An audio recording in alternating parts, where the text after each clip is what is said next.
This is the first time I've met someone specifically to interview them. Mayur is an Indian chef and restaurateur with a small armada of restaurants in Taipei and recently in Taichung as well. Although I tried to steer the conversation to different personal matters, his experience in India and Taiwan and in many other countries was very much focused on cuisine. His passion for his art is certainly poignant. Despite his busy life, he was quite generous with his time, so thank you, Mayur, for that. And thanks again to Lawrence, who is now essentially my producer, for the introduction and editing on this episode. All right, let us begin. So your name is Mayur? Yeah. I'm pronouncing it correctly? Yeah, perfect. Mayur, yes. All right, cool, nice and easy. So you grew up in Delhi, yes? Specifically Yes, New Delhi? New Delhi. The second biggest city in India. Actually, when you told me how long you've lived abroad, I thought you'd be a lot older. Or do you just look really young? I think I'm really. I don't know. Yeah, I think I'm really old guy. I don't know. I'm 37 now, so 30? I'm okay. really old. Yeah. Okay. I think you just look like way younger. So about Delhi, what was it like growing up there? That's my first question. Delhi.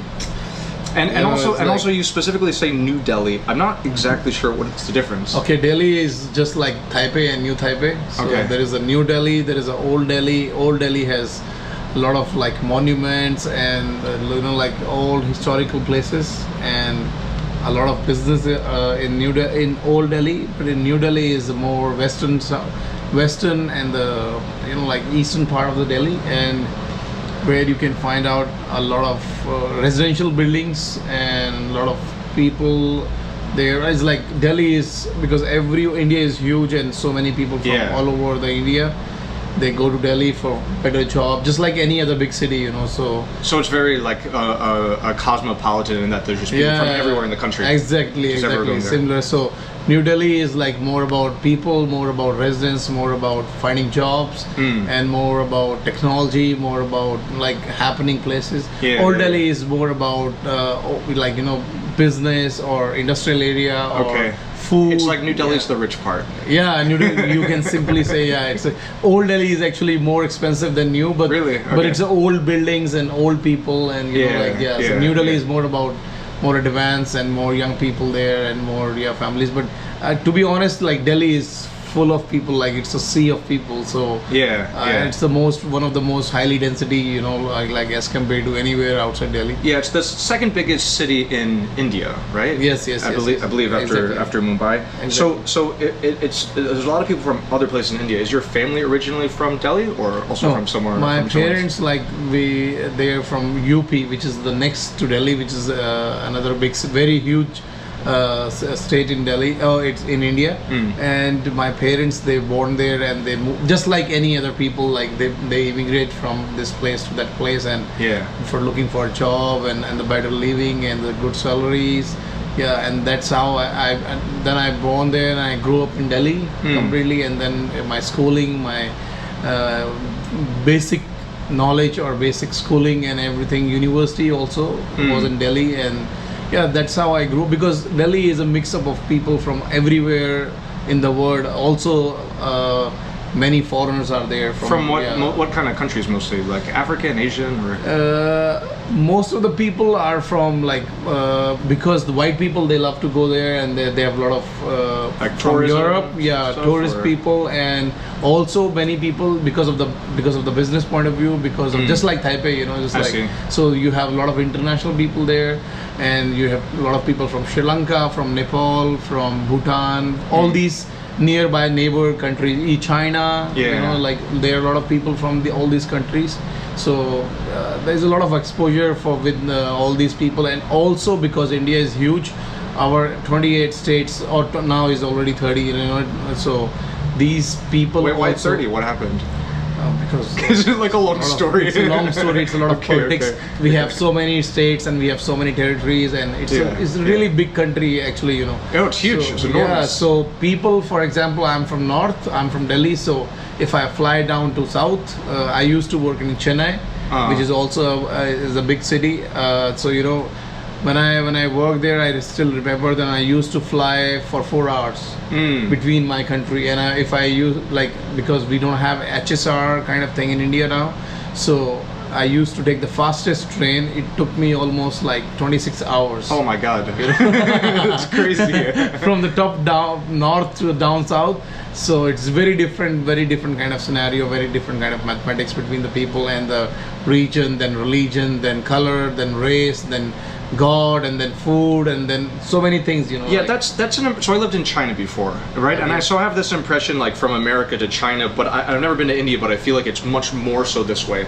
Where like in America, if you can go to places that are totally like the opposite ends of the country, and they have like the same food, and like people talk like pretty much the same. Yeah. Like they have the same like cultural references. It's a little bit different, but not that different, you know. Whereas in China, you go like 100 kilometers, and it's totally different. They have like different food, and they just speak a different language. Like not every place, obviously, but just the cultural density is intense. And I feel like India must be like even more so. That India is, I think, is exactly. You don't even need to drive for 100 kilometers. Just like within 20 kilometers, you can find different people with different food, with different God they believe, with different color, with different language they speak. Our habit. So India, in our history books, it is written very clearly. We are actually a nation with mix of many nations.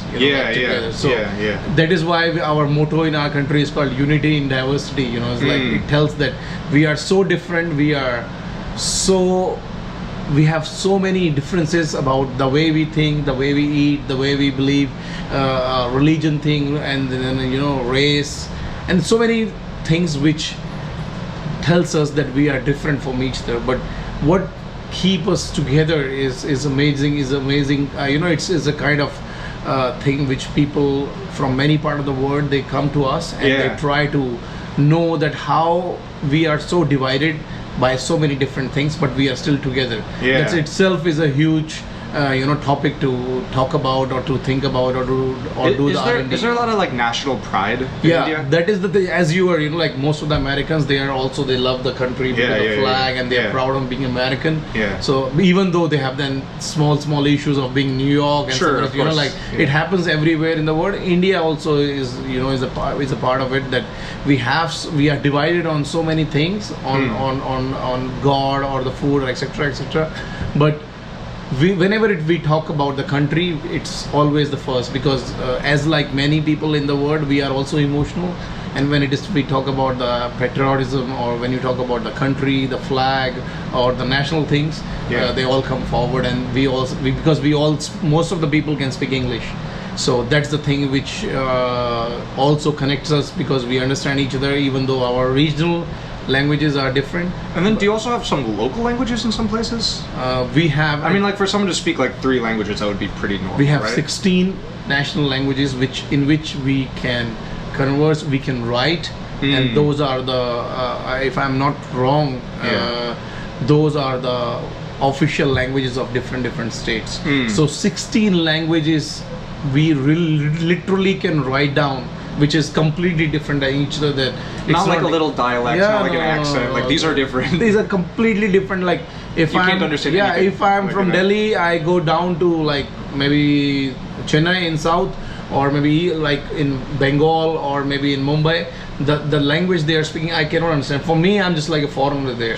Even though they can literally see my face, and they can understand. Oh, he's guy from Delhi is a foreigner here. Because I cannot understand what they're talking about. So what brings us together is, the first thing is that we have emotion, that we are Indian, and then we have similarities of so many other things as well. Like if we are divided, we also have so many things which are similar, and on those things which we're really proud. The first thing is, as you said, is all about the nation. It's all about the people are emotional, and they are very patriotic about the national things. So this brings us together. I think this is the first point which everyone comes together. The second is food.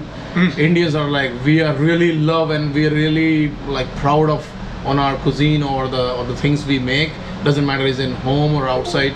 Everyone use spices. There is not any kind of cuisine where in India, even in the eastern part, if you go, which is more close to China, the food there has a lot of impact from China, but still they use a lot of spices inside the food. So you literally can feel that you are eating Chinese food with Indian spices. It's That's like so cool. That's really, really cool. Exactly. Yeah. It's really amazing because what happens is most of the people know about Indian food is all about curry or breads or tandoori or samosa, etc., etc.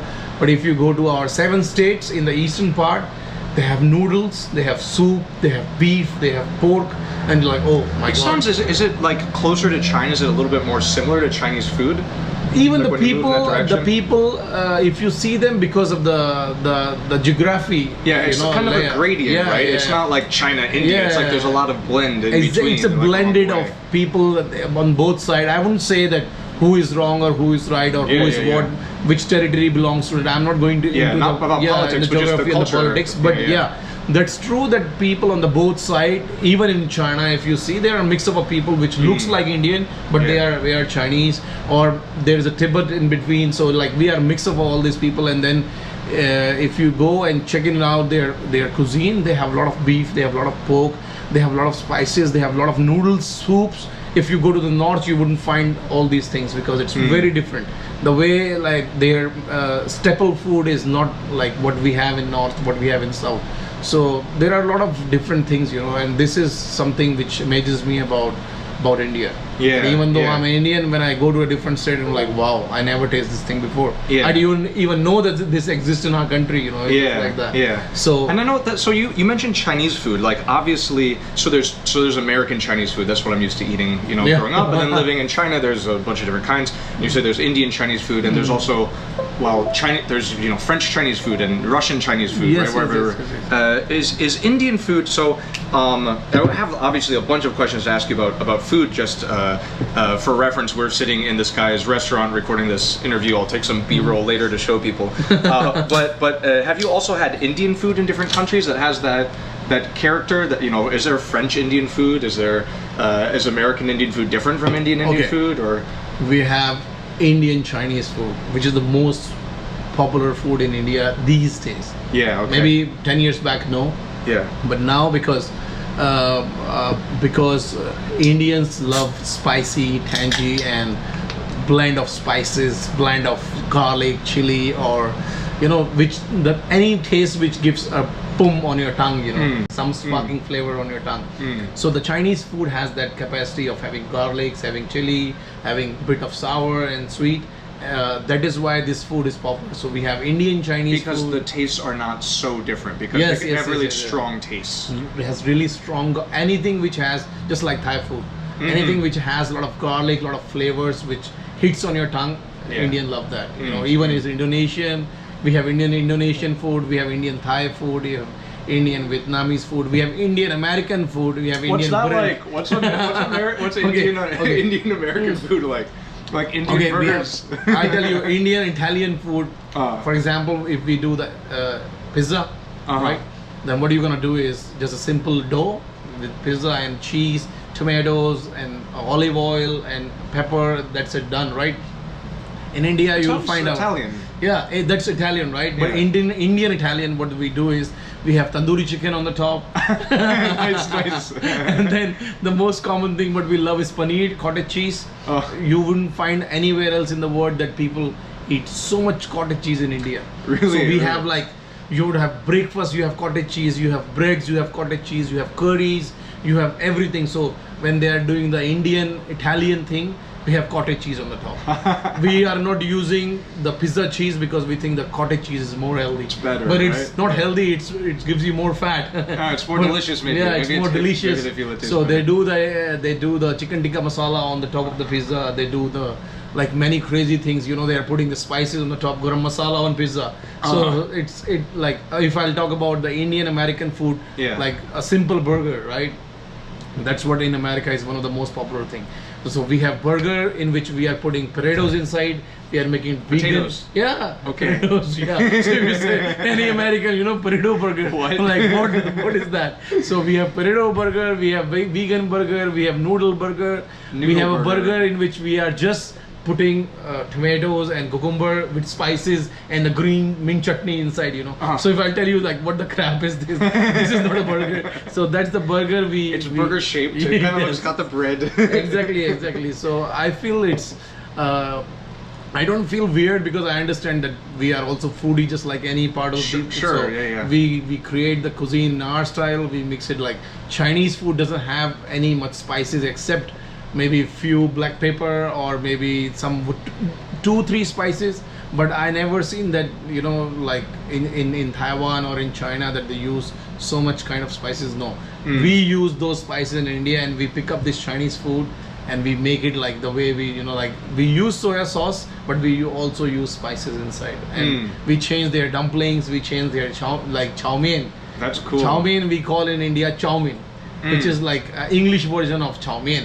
Yeah. So they split into chow to cho and mein to min. It's like chow mein and then chow mein. So but if you can read Chinese, then it sounds similar, you know. But if you are an English speaker, then okay, chow mein. We have the same in America. We call it chow mein. Or not, I'm sorry, here chow mein. Chow mein. Yes. So I think similarly like Malaysian food. Malaysian food is completely different. But in India, if you find out the Malaysian food, they will mix it like roti paratha and this. So there are a lot of exchanges between the cuisine, and that's what that Indian people, they love their spices. And you know, even though I'm here in Taiwan since so long, I still, whenever I go back, I love all those kind of food because I know it's a crap, but still that's our cuisine, that we mix up things is to make it like, if you go to a street market, like we have a night market here in Taiwan, if you go down and then you will find out many similar things that they mix up those American, those Western dishes with their own cuisine. Yeah, but I feel like you really have an eye for it probably as a chef, that you can understand how things are coming together.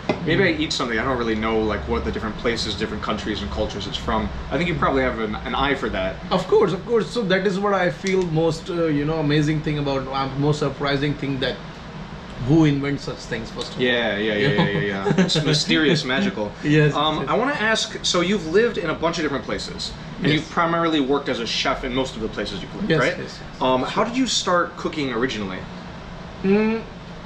Actually, to be honest with you, when I was just 5 or maybe 6 years old, my mom was a teacher in a school. Okay. So we all got up very early in the morning, and from there, because my mom used to be sick most of the time, she had some kind of sickness at that time, and so we understood it's very difficult for her to like take care of me, we were 3 brothers and father, and then also she had to run to the school. So I decided like I'm gonna cook my breakfast by myself. You're a good guy. You're a good son. Yeah, so that's the same decision. But actually we followed our father because he also did not want to bother our mother, because she was also doing the job, and then she had some kind of sickness, and all things were like bit of messy. So we thought like we're gonna cook by ourselves. Because she was very good cook, so also it inspired us to learn from her. Like you don't want to eat bad stuff because you have her food. You know what good food means. We were, I think, like the whole community, we were a very below average middle class family, but our eating habits were like 80% of our savings, you know. Wow. So we didn't have any savings. We spent everything on food only. So like butter, cream, ghee, and the spices and whatever we find fancy, you know, we just buy it. So your first really like teacher as far as cuisine goes was your mother. Like this. That's what I'm saying, that this all came from our mom, and we learned from her. And when we saw her that she was such a nice cook, good cook, who everyone appreciates, and we think like, wow, this is amazing. This is the way to enter someone's heart, you know, or in the stomach, that it goes from there, you know. So if you know you are a good cook and you really know how to cook well, you will have so many friends and everybody appreciate you, and whoever came, our relatives or friends or even the people outside world, you know, even if you are going in a bus, and my mom share one maybe small something food to someone, and they become friends, because the food is something which goes easily to everyone, and adapted by everyone. So we all had an impression like this is something amazing, And it wasn't something you thought about like, oh, I want to meet friends, I better learn how to cook. This is just something you knew. Yeah, just yeah, like exactly, little exactly. Kid. This is... And also that one day I knew that because my mom is not gonna cook for me forever, or so if we know how to cook, it is gonna help us anyhow in our future. So from there it came in our mind that okay, not only me, I'm not just complimenting myself. Started by my father and then my younger brother. We all started cooking by ourselves. We used to cook at least one meal one day, and our breakfast, and on the weekends always our mom. So because we never ever compromised with quality of the food. So that was the thing which made us like okay, become a chef later on. Yeah. So did you ever go to any kind of like cooking school or get some? After I think my senior high school, then I did graduation, then I went to a cooking school, and I did my bachelor's in the hospitality management, and I did specially 3 years course only for the cooking. And I did learn bakery, confectionery, and the Indian cooking. What was that like? I mean, I guess most people who go to cooking school, they must already love to cook, right? There's not many people like they have no idea and they just jump in. That'd be confusing, right? I think that will be a mess up with your career and your mind because it's not an easy job. It looks very easy from outside. You have to love it. You have to love it. You have to be passionate about the food, about ingredients, about health, about people, because when they eat, it is somewhere where they are actually to be honest, they are actually completely trusting you, whatever you serve in the plate. Just like that. It's up to you what you are doing. So when I went to the school, I learned from my teachers, and this is really it is not just a fancy job. It's a very responsible thing that while you are cooking and you are giving someone in a plate, that person is not going to even check inside what is there. Just gonna eat it directly. It's a very responsible thing that it has to be good looking, it has to be tasty, it has to be healthy. So that's why I went to because even though if you are a good cook, but you need to understand the science behind the food. If you do not understand the science behind it, maybe your dishes will be tasty, but also you would not be able to explain things to the people that what is that and why they like. When I go back to India and I find something new, because there are always there is a R&D sections who are doing mixing of cheese and spices or meat and this and that. So why it goes tasty and something doesn't go like fish and the milk doesn't go together, right? But if someone invented into a way, so there is a science behind it. If we understand the science behind the food, I think it's more easy to adapt and to explain people why it is good or bad. Just like that. Can I tell you about a book I read recently? The first cooking book I've ever read, the only one. So I've cooked for a long time, but I'm really, really, really bad, right? And so I figured I have to buy some kind of book, learn a little thing. It's called Salt, Acid, Fat, Heat. Really? Have you ever heard of this? No. So here's the premise of the book. They say every important lesson you learn about cooking has to do with one of these things. It has to do with salt, or with some kind of acid, or with heat. Yeah, like this. Yeah, that's true. There is no doubt about that. And one of the things they say in the book is that it will give you the skills to be able to improvise, especially, right? So if you go to someone's house and you just see what's in their kitchen and you didn't prepare any of the ingredients, but maybe you know what to do because you know how all these ingredients come together in some different ways. That's what I'm saying, that if you are passionate about the food and then you have some knowledge about the science of the food, it is all about the ingredients. So if you have these two things, then you can actually mix up, or you can mash up, or as per the ingredients or the situation or the place or environment wherever you are, you can be really adaptable. Maybe if you don't understand these things so well, maybe you can make this dish really well. Right? Someone can teach you, you can follow the recipe, that'll be really great, but you can't experiment, you can't explore so freely. Exactly. It's all about your how do you feel and how much knowledge do you have, and of course the science behind the ingredients, that once you understand it to be honest, it's just somewhat similar to doctor. Of course they are like scientists or the doctors, they have done a lot of research, a lot of their basic education, and then they go through so many steps. But why in the chef I feel it's more you can say a bit delicate, because in doctor at least there are many generic medicines which they try, and then it come into the market by after hundreds of trials. There's a big and, system to make sure everything's good and safe and to inform and there what is to like do. like right now is going on, right? Everyone is looking for medicine of coronavirus, so the trials are keep going on, so people fail and then they fail and try.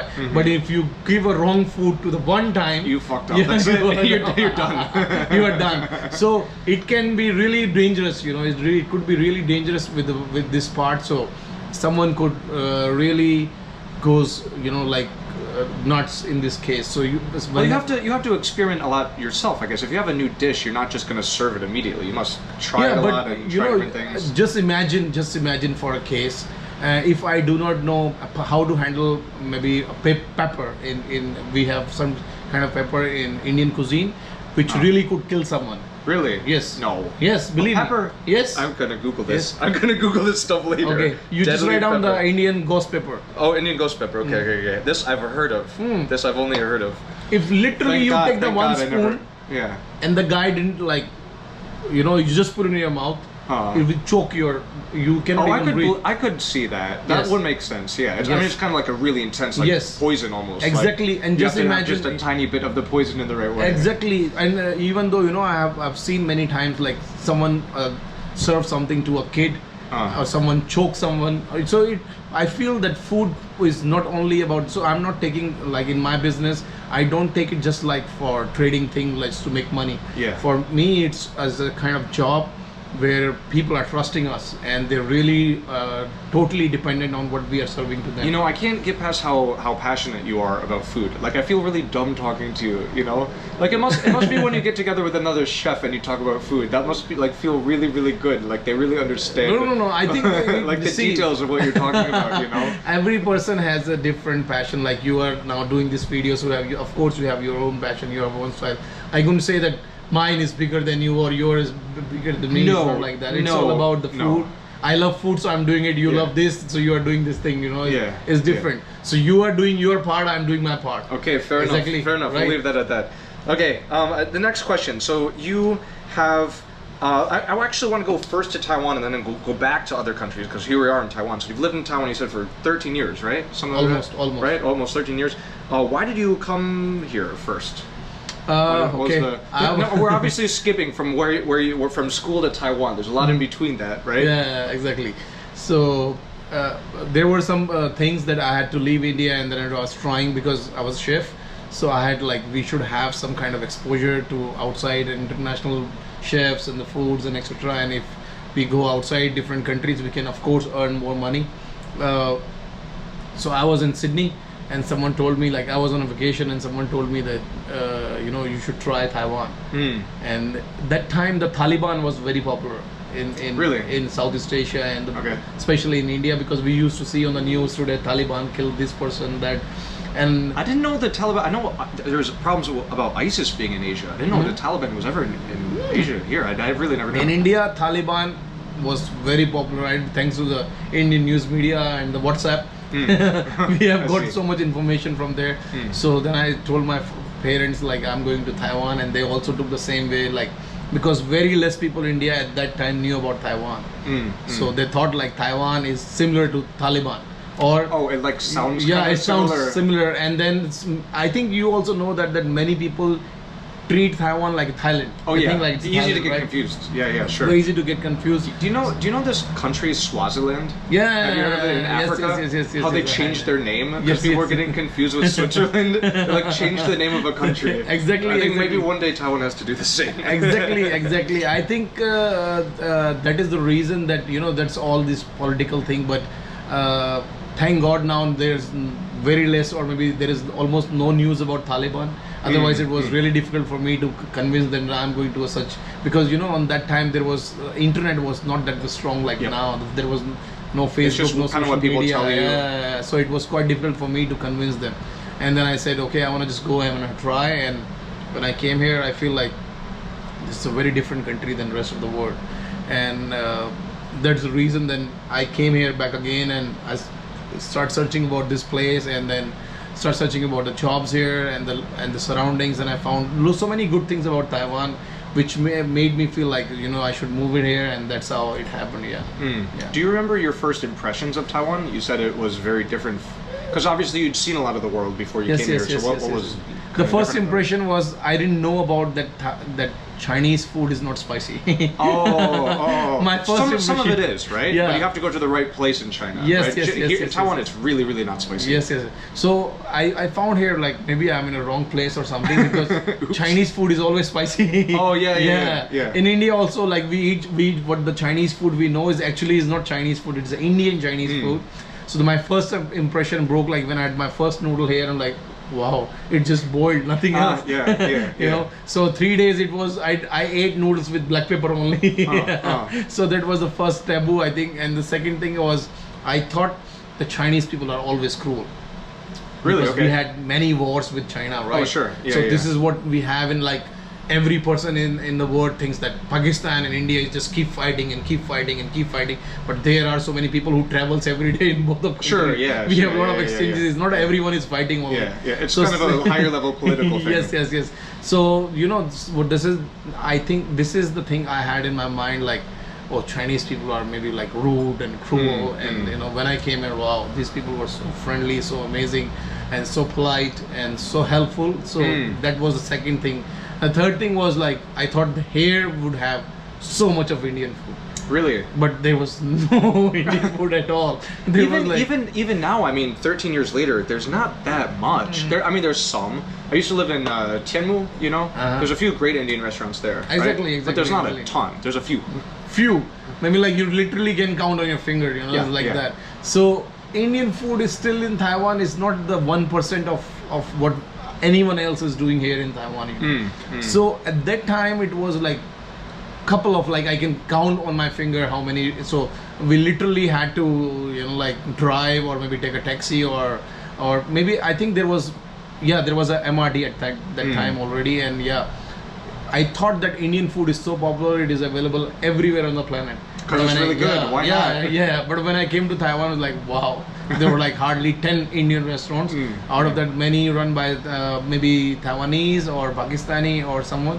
But when I got into them and I tried the food, like, wow, it was not Indian at all. And then I came to know and a lot of analyze that why it happened, and then why they don't have, because they were not able to get those ingredients here, and there were lot of technical and issues were there at that time, which thankfully solved in last 13 years. But I think there is still a lot of scope for the Indian. Do you mean ingredients or other technical things? Yeah, the other technical things, like there were not many Indians that time here, or those people who love Indian food. Taiwanese were really, they had not much idea about India and the Indian food. Of course, they knew some spices are good for health, but that's it. Nothing else more than that. Yeah. So you mean if one of the biggest reasons there wasn't a lot of restaurants is you open a restaurant and then there's no customers. So why do you have a restaurant? Yeah, exactly. Similar. Like if no one knew about the Indian food and they were not, as I said, there were not many Indian people, because it's kind of a chicken and egg problem, right? Yeah, exactly. Like you need the customers for the restaurant, but you need the restaurant for the customers. Exactly.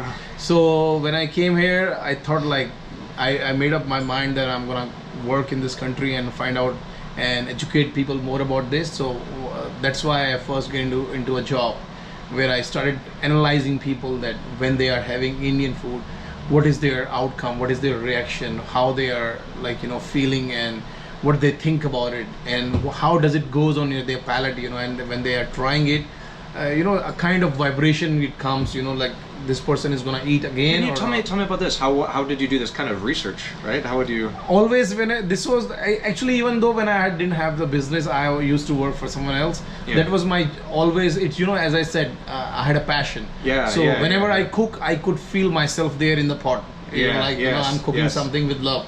So I want that person who is eating, that person must understand also that why I cook this, what I cook this, what is inside. Then only, because Indian food is very difficult to judge that what is inside, because we blend it everything, and then it goes just look like curry. They do not know that there are more than 20-30 ingredients inside. It's insane. Because we just blend it all together. So I always go out and speak to the people and tell them that why it is good and why we are making it this way, why we are not just using the curry powder, because curry powder was, I think, it's still very popular in Taiwan. That was like Indian food. I personally went there and said, okay, why we do not use curry powder, and why we use onions, tomatoes, mint, coriander, garlic, ginger, all those fresh spices, because what is the reason behind this and that. So slowly That helps people appreciate the food more, yes? If they of course, understand of course. If you come to know that your food inside has all these fresh vegetables and the herbs and the spices, of course you would love it more, because it's just not a curry powder which you mix with the water and It has some meaning. It has some meaning. And maybe you could even taste things, yes? Exactly. Like if you have the knowledge, it can help you to taste. Exactly. That if you teach people, if you educate them, they actually appreciate it, and they are thankful to you that at least someone come out and talk about this. Because what happens that many people, they just serve the food and they do not much care about the person who is eating. That is not about not caring about. Smiling and talking nice is a different thing, but that person, educating that person about what that person is eating is a different thing. So I think as a chef, it's our responsibility that we should tell things clear in the menu, and if we have time, we just educate people about at least those people. We do not need to educate Indian people because they already know what is inside, but those people, at least those who doesn't have that knowledge, we can go out and tell them that what is good, and how maybe we will find out that there has some allergy issues. Right now there is a new group which is like, vegan is going like, getting bigger and bigger. At least we can come to know that this person is vegan, or if we have some dairy inside, so they will be, so I think this is very important for if someone is passionate and someone is really want care for the guest. I think they always talk about this thing. How have you seen Taipei or Taiwan, or even the Indian food scene change over the last 13 years in Taiwan? I think it has changed a lot. If I just talk about myself, I think when I came to Taiwan, there were hardly a dozen, or maybe less than a dozen Indian restaurants run, as I said, run by many different people. And after that, I was working, as I said, I was analyzing people, and then I had a small shop in night market. I used to sell food there also, and I used to work in a different company. So this must be how you started to see some Taiwanese people's reaction, right? Especially you can see them eating in front of you, this thing. Yeah, because working in a 5-star hotel is a different thing. It was a very different thing. You don't have so much customer interaction, right? Yeah, exactly. And also, the people who used to go there, they have like, for them money is not a big deal. Of course, they are inside the hotel and they have some kind of package or something, so they are just enjoying the food. I wanted to spend by myself from my pocket to see that how people react when I am on the street, and when they are, because then I have to compete with thousands of food there. With my own food. So you mean you didn't want to make it easy for yourself? Yeah, of course, because that's the thing that you actually, if you want to test yourself, then you have to run into the race. True. You just cannot, like true. if you just run alone and I'm the winner, then if you make your own race, you only invite. There's no competitors. Exactly. So I was in a safe hands in a hotel because my job was fixed and my salary was good. So people eat or don't eat doesn't make much difference to me. But then I thought that I should try outside with the people, those who are in mass. And it's really true about night markets, about street food especially, that you'll go to some markets and there will be lines at some booths for 30 minutes. Exactly. And some there's no people. Exactly. So that's your testing your time, that where you have to be patient, you have to be smiling, you have to be you have to go there with a good food at a good price, and then you can test yourself where you actually stand. When I first opened my food stand in night market, it got closed in 2 months. Oh my god. Yeah, because I was a 5-star hotel chef, so my thinking was there as a 5-star hotel. So what things did you have to adjust then to price? Okay, sure. Because the price which I set up was compared to a good star hotel or a good restaurant, but I forgot that I am selling it on a street. There's some like college kids or something. They don't care about my position or how I look like. What they care about is your that, resume before it has to be a street food. It has to be the price of the street food. It must be serviced like a street food. If I just do the 5-course fine dining there in the night market, maybe people will take pictures like, what's this guy doing? But they will never buy. And this is what exactly happened that time, that people were happy with the food, but they would thought it's very expensive, and the way we served was not the night market style. So then I analyzed myself, what went wrong, etc. I learned from the mistakes, and then I went there again. Okay, now this time I'll get as a like wraps and small things where people can eat and they can walk, because this is what is night market about, right? If you want people to sit down, and have a 3-course meal, then they better go to the restaurant, right? Yeah. Why would they go to the night Yeah. market? So that's how I changed the Indian food into like small tidbits where people could enjoy the food and they can walk and they can see around, and no more servings like curry in a plate or something where people sit down, and because Indian food is all about you have to sit down and then you have to enjoy the meal with curry and rice and breads. But in a night market you don't have that much time, because why you are going there? Because you want to explore the whole thing, right? And you want to try many different small kind of food with your friends, families, or like that. So different This kind of. This is the difference, I guess, between being able to cook and being a chef. Yes, you have exactly. to know your customers. You have to adapt to them. Doesn't matter what it's supposed to be like. It has to be for the customers. Exactly. Even though I would say like housewives, right, or anyone who cooks in home. When we cook in a home for ourselves, it's a different thing. But we can cook for 10, 20, 50, 100 people. The same ingredients has different recipe, different style of cooking. It Do also goes. you cook at home as well, or no? Now no, but before yes. Okay. Yeah. Okay. Before I think it's a funny thing. Like I met a lot of chefs. They like don't cook it. Like if you work all day, like you don't want to go. I still cook. I still cook, but not in home anymore. Yeah. Just like 2 days back, I was cooking like almost whole 2 days. I was just keep cooking and keep cooking and keep cooking. So I don't indulge myself into just sit and watch, because I have a chef inside me who wants to satisfy my soul. It's like as a chef. Yeah, so, starting from a little kid. Yeah. So it is impossible for me to stop. I think even though it doesn't matter how many restaurants we have, I will be still cooking because that's what I started from. Yeah, about in Taipei, I think because as I come back to your question. In last these 13 years, many Taiwanese people got educated about Indian food. Also because many Taiwanese people went to US, Canada, where the Indian food is so popular. Even like in UK is one of the national dishes, Indian dish.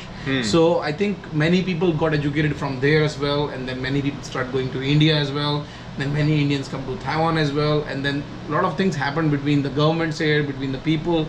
And a lot of foreigners also start coming to Taiwan. So there were a lot of, exchanges and international people. And then people, they slowly adapt this curry and spicy and flavorful food mixed with breads and curries and etc.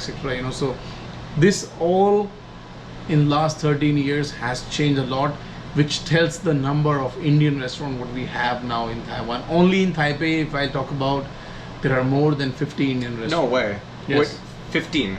50. I had no idea. I had no idea. If I'd guess, I'd say 10. Six are mine. So no, we have more than 50. And when I came here, it was not more than 7 or 8. Man, I need to get on Google Maps. Like look up all these places. I really don't know there's so many. Even the Google tells you at least 30 restaurants on the map. Besides 20 are really small. Maybe if someone couldn't find out. Yeah, I've been to some small like stands. Maybe they're not on the No, map, but there are many hidden restaurants. I knew someone there. He's Taiwanese and he learned Indian cuisine from an Indian. He just opened up the restaurant. But he doesn't know how to do things on Google, on the Facebook. Oh, so sure. He's still selling the food, and people are buying it. Just like that. Yeah. Just like that. So there are many. We don't have a ton of time. It's one kind of natural limitation of my battery. Okay. But I think it works. An hour and a half is about a conversation. I want to talk about even we could come back and talk about Taiwan forever, even your time here. But I want to talk about these other countries briefly because you've lived in UAE, Sydney, Holland, Singapore, Philippines. Yes, and probably visited many other countries as well, on the way here and there. Other than Taiwan and India, what were some of your favorite places to work and to live? Like everyone else, I think Thailand. Thailand, okay, okay. Like I think so many foreigners love Thailand. You don't hear many bad things about Thailand. That's true. Yeah. People love it. People love it. I think that's the reason that you will find so many foreigners there, like on every single step, so. Even people who just move there and live there. Exactly. Retire there. It's I think because the food and everything is so cheap there, and and the weather and the atmosphere, I think is amazing. Beaches, the culture, the beaches, and there's the so culture. many. There's so many tourists that come in. So tourism is a big part of their economy. Yes, and then I think the government and the culture, they look and they say, oh, we need to make this nice for the tourists, and they Exactly, do. So it's, for example, it's really safe, right? There's some Yes. places you go, they have some tourism, but like you're a little bit like, what's gonna happen? Yeah, this I Thailand think is like really nice and easy to get around. this happens, I think, everywhere. But what makes me feel exciting about Thailand is it's really is almost like I feel is a like next India. You know, they have so many different things. They have so many different culture. They have so many different kind of food. Where every corner of Thailand just amazes you. You know, it's like that, and that is what I love about. I actually love Thai food as well. If I can eat Thai food like 30 days in a 30 days in a month. It's another one of those just like iconic foods, right? Just absolutely iconic. Exactly. What do you? I mean, I don't know if this is really a fair question, but just for the sake of this podcast, what would be like your top 5 cuisines like by countries? By country. Not to exclude anyone. There's good things about all food, but I think I would still, because I'm Indian, I'm eating Indian. let's say food, okay, so Indian it's side. like, Indian yeah, side. yeah. Of course, India is number one. Okay. Then I would go for Thai for sure. Okay, And yeah. then I love Italian food as well. I love Japanese food as well. Indonesian. I love. That's interesting. It's interesting you put that on the list. Japanese, I'm not surprised. Italian, I'm not surprised. Indonesian, I'm surprised. Indonesian, if you go to the local Indonesian food, what they cook inside Indonesia, it has again a lot of flavors, just similar to Thai food. And Indonesian food is very, very close to the Indian food. You know, the only Okay. difference between these are like Thai use more kind of rice and meat, you know, and they have more what we call that, like what we have in southern India, we have a lot of coconut. So in Thai food, almost maybe 50% of the dishes has coconut. This you wouldn't find out in the Indonesian. They have more strong flavors, but they don't have coconut. The thing is, I've never been to Indonesia, so I can't. I've only been to Indonesian restaurants in other places, right? And so I guess it's not exactly the same stuff, right? No, it's not the same stuff. It has a lot of difference, but again, as I said, it has tangy and flavorful, you know, like sparkling taste on your tongue, and that is the reason. Only thing is just take out the coconut. They also have few things, but it's not like Thai food has a lot of coconut inside.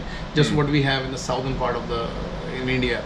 And then why Italian food? Because everyone loves pizza, right? True. No doubt about that. That's True. a very common thing that if you're a kid, that's the first thing you love to try. You want pizza, you want ice cream, you want cakes. You know, it's just like that, and they have a lot of all these things. So that is the reason. Why Japanese? Because until as a chef, I really was like, I should say I never ever tried Japanese before, and I was like, because raw. Oh, cold. Well, that gets everyone, man. Like for me, the same as a kid, I never wanted to have sushi. I thought raw fish, that's gross. Why would you do that? Yes. And especially some like fish eggs, like raw fish. Like, what are you doing? You know, that makes no sense. Exactly. So similar thing happened with me, that I never try Japanese until I was, I think, 25 years old. Okay. Yeah. So in 25 years, I never ever touch anything Japanese, or because raw, Japanese is sushi and sushi's gross. and many things, like, because they don't have those flavors. But once when I become chef and I came to know about the science behind the Japanese food, and then I start tasting it, and now I'm just like, oh, I can eat any Japanese food. Yeah, that is interesting, right? Like I would also put. I mean, I would say most people would agree with putting Indian and Japanese and French food on any like definitely top 10, probably most top 5 lists, right? But they're so different, right? So even you talk about you loving countries that have really strong spices. Japanese food is it doesn't have strong. It's very subtle. Yes, it doesn't at all have strong taste. Yes. There's like exactly. nothing. It's just like It's very. about like really the tiniest details. Yes. If you love Indian food, then you love Thai food, Indonesian. So these three is very opposite to the Japanese food. It has nothing to match, you know. Yeah. And if someone eats that I eat very spicy food. So if I serve someone the Japanese, it will be like bland, you know. Yes. It will like, even after the making Indian food in the pot, we wash it with water, it still has a lot of flavor. Yeah. You know? And Japanese doesn't have that much flavor. So Can you be okay with that? Like, can you have a palate that is good with like overwhelming taste, but also sensitive? Yeah, some- I think that's what is your skill to be a chef. Ah. You know, it's just like a soldier. you know how to kill people with a knife, and also you know how to run. It's do very a different, but AK-47, you have to do what you have to do. Yeah, exactly. So being a chef, you have to adapt everything actually, You could not say, no, only I will do this or I won't do that. And the last one is the Taiwanese, because I'm in Taiwan so long time, so I've tried so much of Taiwanese cuisine from Keelung till Pintong. Yeah. They have a lot of variety of food, and if So you're saying you're putting this on your top 5 list? Yes, You yes, you yes. must. If this is going on YouTube, you must. Otherwise, people will stop unfollowing my. Yes. No more boycott his restaurants. No, it is not like that. But to be honest, 13 years is a long time. You do develop a deep relationship with where you're at. Exactly. When I still remember, this is I'm honestly saying, when I first came to Taiwan, and I had a cho tofu and the tomato with tofu, and then there is a dish in which they cook tomato and the tofu together and they stir fry it. When I had it first, I vomit literally on the table in front of everyone. Oh my god. Yeah, and it was so Crazy. embarrassing that my friends were like those people who invite me here, and I vomit exactly in the plate. I ate it and I just vomit. That's so bad. And I was like, they felt so embarrassed to invite me, and I also felt so embarrassed. Yeah, that's horrible. That was that's really a really bad horrible. impression. Yeah. And then I was like, wow, now what I do? So I said sorry, and I just left from there because I was really What are you embarrassed. gonna do? Yeah. I cannot say anything because they cooked it. Yeah, you can't even pretend like, oh, I like it. No, you just vomited it. Like, no, you don't. Exactly. And then I was almost in a shocking state for few days, that because I was I'm not gonna eat again any Taiwanese food or something like that. But by the time the taste developed and I understood, again, as I said, the science of ingredients is very important, that you should understand and how, what, where and everything, and how it, slowly when you eat it and then the taste develop on your tongue, and then now I have such a strong tongue, then I can try everything, even if I never tried before. And in last 10-12 years, I think there is nothing else here which I didn't try. I've tried everything. Veg or non-veg or whatever it is, I've tried everything, because that made me feel stinky tofu. Do you like it now? Can you appreciate it now? Sure, of course. Do you enjoy it? Yeah, because before we had rumors about it, that they do this, they do that to make it, but actually not. They really make it. There is a way of cooking of. Can you tofu. explain? Maybe I'll appreciate it. I hate it now. I think a lot of foreigners. Okay, I tell you one thing. What we have something similar to the cho tofu. It is not that much cho, but we have something we call made of yogurt, in which we curdle the yogurt by keeping it outside for at least 1 or 2 days. Of course, if you're going to smell it, it tastes really. It kind smells of. I mean, really the same bad. thing as fermented cheese or something. Like it's gonna have a bad smell. Yeah, of course. But you know what happens in this case? If the yogurt is curdled, it really looks disgusting. Right? I can imagine. Right? Yeah. But and then we temper it and we cook it for maybe 30-40 minutes per hour, and it becomes into such an amazing dish. When you have it with rice or curry, you would love it. Similar thing happened with cho tofu. If you never tried in your life and someone put it on your table, of course you would hate it for sure. Yeah. But by the time you will understand how did they cook, and then you slowly adapt this and the taste develop on your tongue, then it will be more easy for you to understand. And also by the time, as I said, suddenly if I give you something even which you never tried before, it would be difficult for you to adapt and understand what exactly is this. So the cho tofu, and I feel the dish we have, the yogurt dish, is almost similar. At least the cho tofu doesn't look that much bad, Yeah. Only it looks okay. It looks like tofu. Yeah, so it smells because the way they cook, they curdle it and they keep it for so long, and the fermentation process makes it only just bad smell. That's it. Yeah. It's so interesting that you have that on your list. Is there places? So also not to insult anyone else, but is there any places that you've traveled that you're not a fan of the food? Or is there something you can kind of appreciate about every culture? I think... Or you don't have to answer if you don't want to. No. Seriously, I would love to answer this question. I think I have been to so many countries, and many people have taboos about so many. And because this is the human nature, we do generalize people. We do generalize cuisines. We do generalize country. That's our issue. But nature never generalizes. Nature never discriminates with anyone. So that is what I learned, that every cuisine, every country, every person on the planet has their own genetic, has their own tongue, has their own views. So we should respect everyone. What is wrong into that? As we are just talking about the cho tofu, There are people who just loves cho tofu. They So can many. eat 3 times in a day. Oh And yeah. You really cannot convince them to not to eat because they just love it. Or vice versa. Like you can't convince me to eat it. Exactly. Not so far. Maybe you get it right. So far. Exactly. So if I'm from New Delhi, so the temperature in New Delhi is like 40, 45 in summer season, and -1 or 2 in the winter season. So I am adaptable to that. But if someone brings some person from Mongolia or Russia into Sahara Desert, of course that person is going to die. For a few days is impossible for them to survive. But by the time their body will adapt, so similar thing, I think in the world we should respect this thing that every person, every cuisine, every religion, every thing on the planet has its own genetics. So there's kind of two things. Like number one is that you actually can appreciate almost any country's food. I think probably because you're a chef and you've been to a lot of places, because you have the right mindset. Yes, right. That's one thing, and then second, you just wouldn't judge anyway. Even if you didn't like something, you wouldn't judge it as being it's just something that you're not used to. To be honest, because it's like if you are not happy with something and you are not liking it, that's your own choice. But you cannot tell others. That's like judging. That's like judging things. Yeah, if someone if I have to do which one you like most, the thing you like most, just pick it up and you eat it. But I wouldn't say that this is shit. I don't. Yes.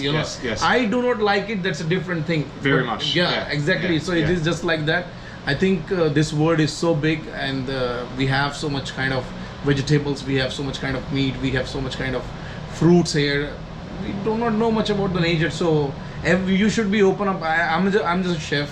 But I think there are many research or scientists, people, those who found things every day, and of course, and we normal people living in our own box, right? So I think whatever comes to us, if we can adapt it and welcome it, it's good. If we cannot, at least do not discriminate or do not say bad things about it. So I asked this question to a lot of different people, right? Like a lot of these questions, I'll ask the same thing about what their favorite food is in different places. I feel like this is just a highly inappropriate question to ask you, because I haven't heard this. Everyone has a place where they hate the food. Like almost every other person, like you're saying, will discriminate about a place. It is true, but it's also true. For one of my say least favorite foods is Philippine food. Like I don't like a lot of Philippine food, right? But so I've had American Philippine food, and that's not exactly the same. And then I've been to Philippines 2 times, right? But there's thousands of islands in the Philippines, right? Yes, exactly. And 10 restaurants next to the one that I'm eating at, right? Exactly. So you mean to say any kind of food on the planet which doesn't like, or I do not like, or any place? That's what you mean? To be honest, I didn't find out in the last 35 years of anything which I can particularly say. Yeah, one thing because I take a lot of cooking class outside in Taiwan, and what I don't like is you take them or teach them? Yeah, I take cooking classes and I teach them about the vegan, about the vegetarian living, and about the standards of how they should cook, and what are the basic knowledge of ingredients, how can they mix up the spices and things. What I don't like is when we frozen the food. I do not like anything which is frozen. But that's not a taste. That's a quality issue. That's a quality. So why I'm saying it, because I think as a chef, it is our responsibility to teach or educate people about that, why they should not freeze things except the ice cream. Yeah, ice cubes maybe. Yes. Why? Because it kills everything, whatever is inside and that frozen food doesn't go anywhere. It's just a waste of money, time, resources, even so. How about to preserve things though? Like I freeze coffee beans, that's okay. I completely agree. There is a way of preserving things, that you are preserving something before you cook. I'm talking about they preserve it and then they take out and they eat it like ice cream. I see. Or I see. they cook it and then they preserve it. I see. This is completely nonsense. This thing doesn't go in my senses. Like if even the nature doesn't do that. It's like I know that commercial. Even we are running a restaurant. We also need to use many frozen things, but we make sure once we cook it, it will never go to the frozen thing again. You just cannot cook and put inside the freeze and then you take it out again and then you cook it again. It just kills everything. So I think that's the only thing which I don't like about the food. I do not find anything which I could say that I don't like this or that. Do you ever watch cooking shows? Yeah. Sometimes I used to follow Gordon Ramsay before. Yeah, yeah. And I used to. I'm a big fan of him. Yeah. Mostly his personality, but what do you think? Before I used to break plates. Then one day, really? yeah, one day I found that I am almost copying him, trying to break plates and speaking loudly to everyone and shouting in the kitchen. Is it? That must be a tough process to learn though, how to manage a kitchen well, right? Exactly. That's probably really, really hard to do. This goes with every chef that because I'm especially those, because there are two parts of the kitchen. One is the cold, one is the hot. Of course, the chefs who work in a hot kitchen, they are more easy to angry and the more easy to get nervous, or they are more easy to get like they start shouting because of it's time constraints, I guess, is a big one, right? But time problem happens in the cold kitchen as well. Also, but at least they are the working conditions are different in the hot kitchen, of course, because your blood boils very fast. So I think that's the thing. And I found myself that I become from one person into another person after I start following him, and I was watching all those things, and it made me a bit violent as well. Yeah, you get like inspiration from him. So then I just calm down myself. I'm not gonna watch these shows anymore, and I have to be a fair chef, not just the shouting chef and always putting people down. I'm not saying that he does that, but maybe that's a part of the show which he's doing. Sure, yeah, like a performance. Yeah, like acting just like that. But and it could be that, you know, I mean, obviously there's many probably correct ways to manage some situations, some kitchens, some restaurants. I'm 100% sure that that's a part of the show, and he doesn't do it You don't think he's like a cruel guy. Yeah, just because maybe people love to watch that show the way he does. So maybe that is the reason. So I ask myself that I don't need to become just like him. So because it's my conscience, like, you know, that I can educate people more nicely, even my team or those who don't understand, because this is the way I learned from my senior chefs also, and learned from my mom and the people from I learned the cuisine. So it's similar thing, yeah, I think. Let me see how much time we have left. If we have just a couple minutes, I want to ask about your 13 years here in your restaurants. So you went from you worked in a hotel here, and then you set up a stand in a night market, and now you're at how many restaurants? Recently we opened the 10th branch in Taichung. It's amazing. That's crazy. That's crazy. I think. Do you ever just like sit there like, this is crazy? To be honest, I never ever thought before that because this what happened is, like, when I was in night market and I had opportunity to educate people and sell them food which was quite cheap. It went into my mind that doesn't matter how long I work here like this, there is a bunch of people who's never gonna come to the night market because they don't go to the night market, right? Absolutely. So I said I should upgrade myself to reach to those people, because night market will be at night market. There is not going anywhere. Sure. Right. Yeah. So I can go it anytime there. So then I went like I had some money, and I had like I think maybe $3,000 maybe. And then I started a very small takeaway restaurant where only 5-10 people can sit on the street while having my food on a table and chair. And then I was all inside the kitchen. Usually what happens is people in Taiwan and anywhere, like, they put the vendor outside the place and they make inside the air condition and everybody sit inside, right? And you I did the opposite. Nice. Because I thought as a chef, the food has to be clean and hygienic and inside, and the people can sit outside and eat. That's not a problem. This is intriguing. There's so many restaurants I've seen, especially in Taiwan, that are so disgusting. Like, what is this all about? Because they think that people should be comfortable sit with air con. That's only they will come inside. My thinking was that food must be hygienic and clean. That's the most important. Yeah, this is what required that a boundary, right? People, yes. when they buy a wrap or something, they are outside in the fresh air, right? Yes. So let the people sit outside. And many people complain about it, right? Oh, like they it's complain too hot. to me like it's too hot, or it's too cold, or it's rainy, etc., etc. But I knew that if my food is good, people would come up, they would love it. And I still remember the first reporter from China. That time there was China and Times newspaper in English and Chinese. When they came to interview me, like, why you open here and why did you blah blah blah, everything happened.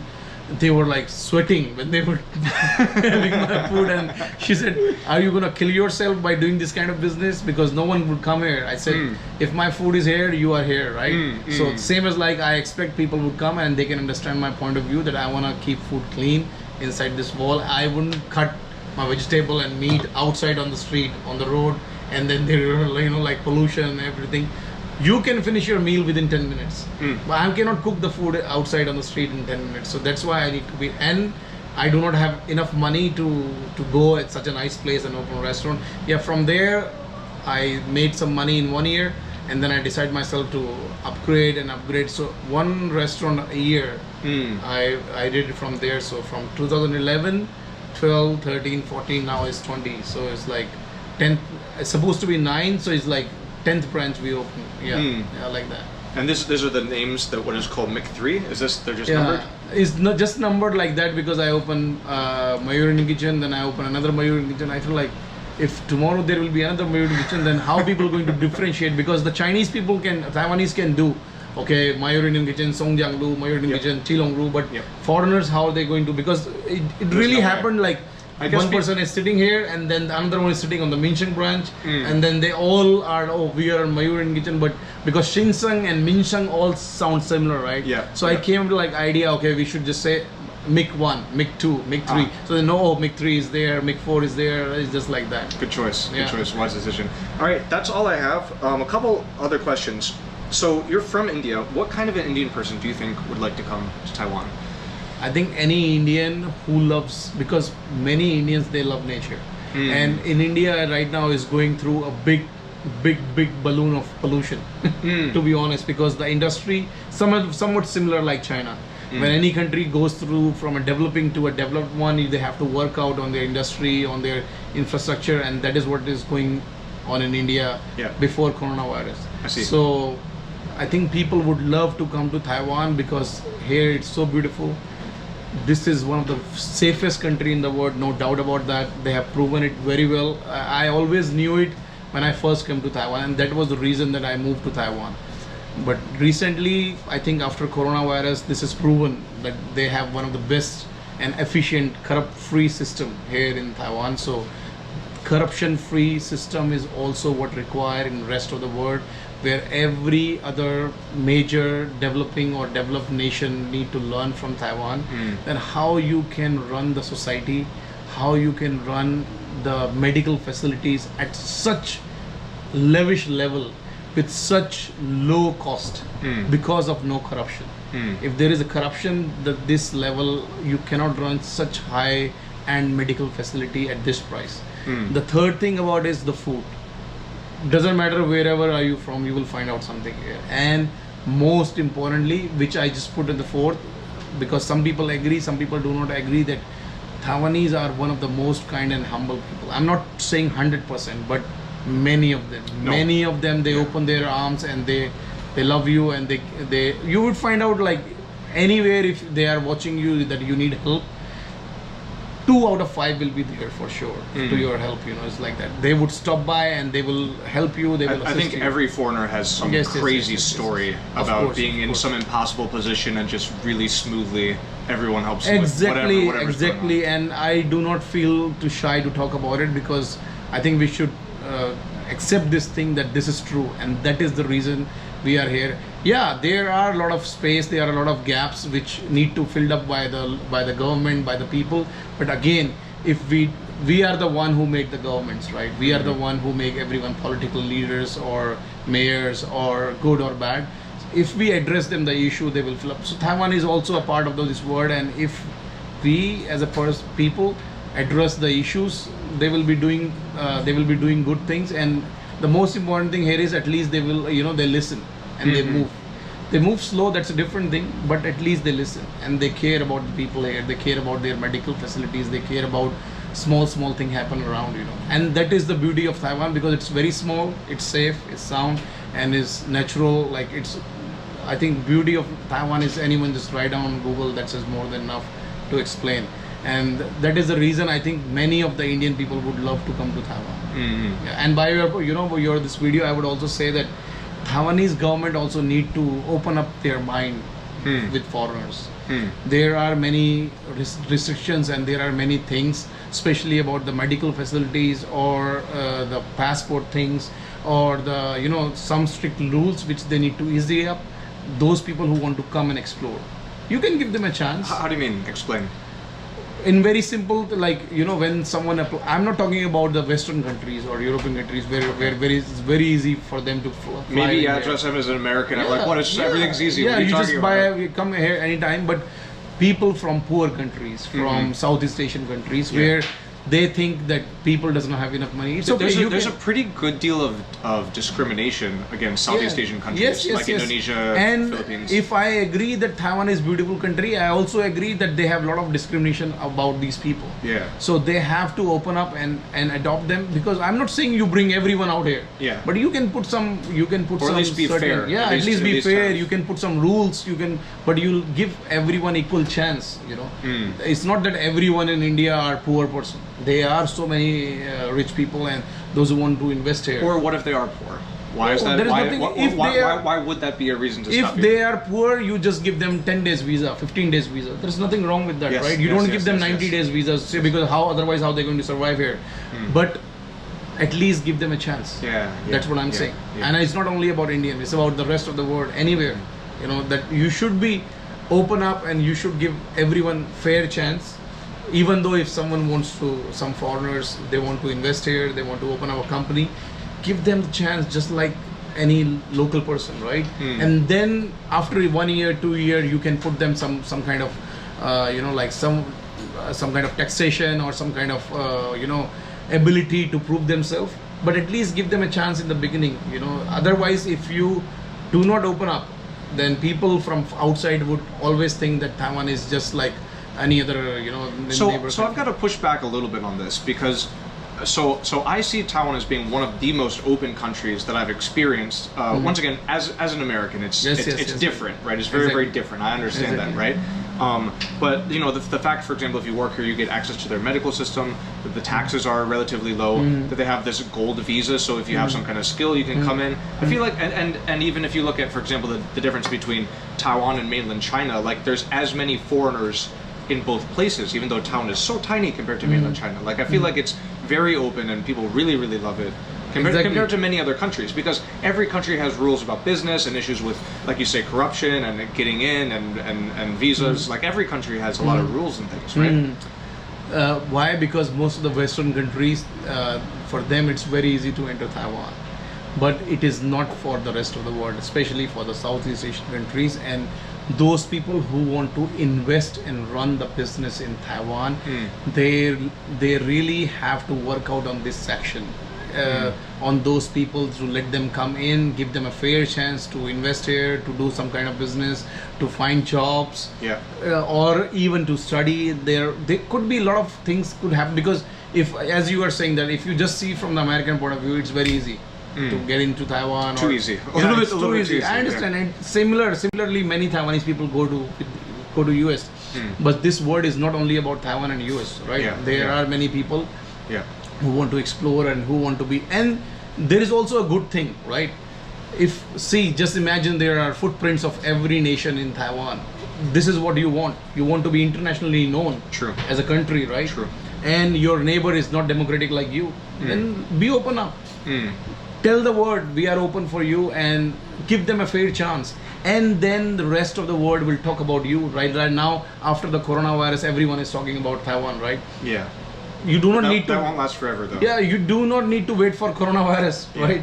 You can make such kind of rule, because see, I'm not a political analyst who's going to tell what kind of rules, but I think those people who are sitting on those chairs, they should know, or they already know how to deal, how to do this kind of thing. If they can create such a wonderful medical facility system in this country, they can create a similar working environment for the country. Let your people compete with the rest of the world, and then they will excel. If they all 1 to 5, they are all running only. I'm the number 1 Taiwanese, 2 is Taiwanese, 3 is 5, all Taiwanese. No, let them run with everyone, and then your people will excel, because they will maybe in the beginning they will learn from the outside people, but one day they would do better. Like what Taiwan is the boss in the chipset, right? In the hardware, they are one of the biggest in the world where they are making chips. So let them do the other thing as well. Not only why we just stick to one thing only, right? You can open up to the world, and just like, I'm not saying that you just become like China, but I'm just saying that if you are democratic, you are so much open up, The people are so humble and kind. Yeah. You have your own, like currency. You have your own president. You have your own everything. Just go through like a democratic country. Open up your borders and let these people come in, try them, and they will promote you everywhere in their own country. If I just talk about myself, when we talk in India, we call our friends and families to come here. We will never ask them to invest, because we know that if we ask them to invest, then there will be so much of restriction. You have to bring foreigners, you have to pay them 20% in the first 6 months, or you have to invest this much, then you have to at least do the business for $3 million NT. If you have such kind of restriction, I think there is nothing wrong, but it should be equal to everyone. You understand my point? Are you saying people from different countries have different restrictions in terms of business? There are some restrictions which has different on foreigners and different on local Taiwanese people. Mm-hmm. Of course, that every country protects the rights of their own people. I'm not saying that you should not. Of course, you should, but you should give equal fair chance to the people who wants to come in. And it is not only about let them come in and stay here. It is about give a message to the world that we are an open democratic economy where you can fairly come inside and grow yourself, like I'm doing here, right? In my, not all the Taiwanese people come and work in my company. I have many foreigners, I have many Taiwanese, and when they interact each other, when they work together, they have this kind of vibes that Taiwan. See many foreigners who comes here, and when they get their salaries, they send this money back to their home. They talk about more about Taiwan, and that is how it happens that 1 + 1 + 1 + 1 people come to know about your country, about the way you deal, the way you live, the way your medical facilities are. So I think this is the very important part. If they do, there will be many promotions automatically, organically will be doing without waiting for coronavirus kind of incident. This is why I feel like that, because my wife is Taiwanese. I have kids here, so I'm almost half Taiwanese now, and I really care how my country looks like and how people should talk about it. If you want to be one of the strongest in the world, you have to behave like the strongest in the world. Just like that. Yeah, very, very wise words, man. Thank you. Thank you for talking. Appreciate it. Anything else to say? I think the only I would say is that I'm here in Taiwan since so long time, and I really love this country, and there is a reason for it, and the reason is the people here, the food, like we are, as he's saying that there are many kind of variety of people from so many nations. For American is easy. I would recommend it should be easy for everyone. And just imagine that if the whole community, the whole world, or the many people from so many nations are here, and we grow and we excel together, I think Taiwan would be one of the leading power as well. Beautiful, man. It's a beautiful vision. All right, we're sending this right to Tsai Ing-wen.